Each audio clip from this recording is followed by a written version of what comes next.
Boy rips off 15-year-old girl's bra, then mother sees black and takes her brilliant revenge. When kids in school break rules and misbehave, who is responsible to correct and guide them? To create a healthy classroom environment, you sometimes need to be able to ask yourself tough questions. Are you doing enough to combat sexual harassment? Are you allowing sexist comments in your classroom?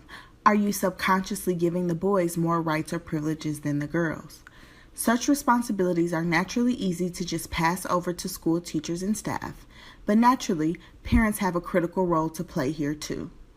We all have a collective responsibility to teach children the difference between what is right and what we can never accept. The story below is a perfect example of when we must take a clear stand and what happens if we do not. It all begins in a classroom where a girl is constantly harassed by a fellow classmate. At some point, the boy tries loosening her bra strap, and that's when she simply had enough. She hits the boy twice in the face.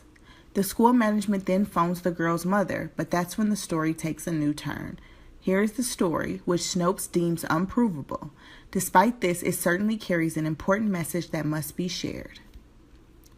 I'm an A&E nurse. We're not allowed on our phones. They're to be kept in our lockers. A call comes into hospital reception on a private line for me. Phone. This is teacher from school. There's been an incident involving daughter. We need you to come in. Me. Is she ill or injured? Can it wait until my shift is over in 2 hours? Phone. Daughter has struck another pupil. We've been trying to call you for 45 minutes. It really is very serious. I go to the school and am ushered into the head's office. I see my daughter, her head of year, a male teacher, the headmaster, a boy with blood around his nose and a red face, and his parents. Head, Mrs., my name, how kind of you to finally join us. Me, yeah, things get busy in A&E. I've spent the last hour administering over 40 stitches to a 7-year-old who was beaten by his mother with a metal ladle, and then I had to deal with police regarding the matter. Sorry for the inconvenience.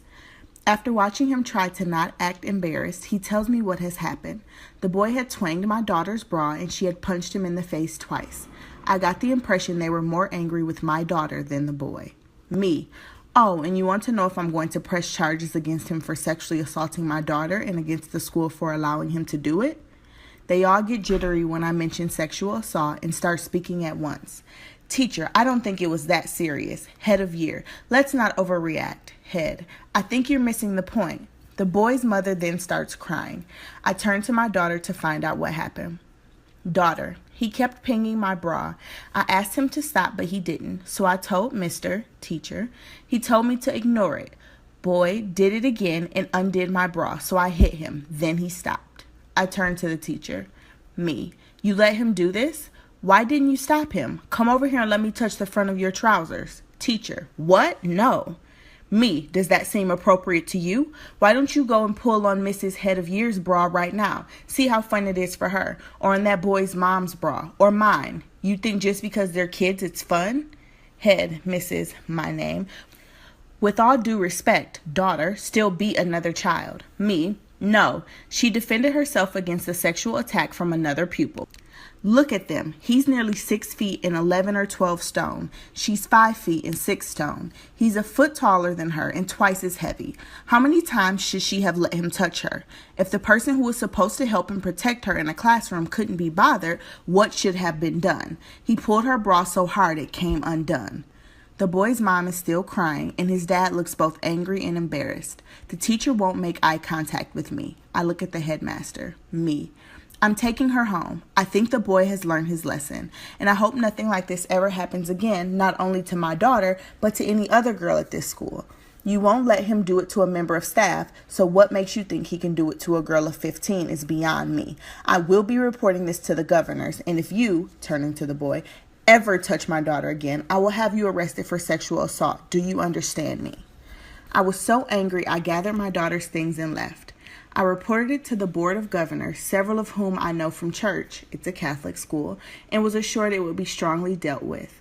I also reported it to OFSTED, Government-Run School Monitoring, and they were equally as horrified and assured me that they would contact the school. My daughter was put into a different class for that subject, away from the teacher and the boy. Talk about a fantastic mother who really stood up for her child. I personally think that she did the right thing in this situation and that her actions deserve to be shared. Everyone needs to hear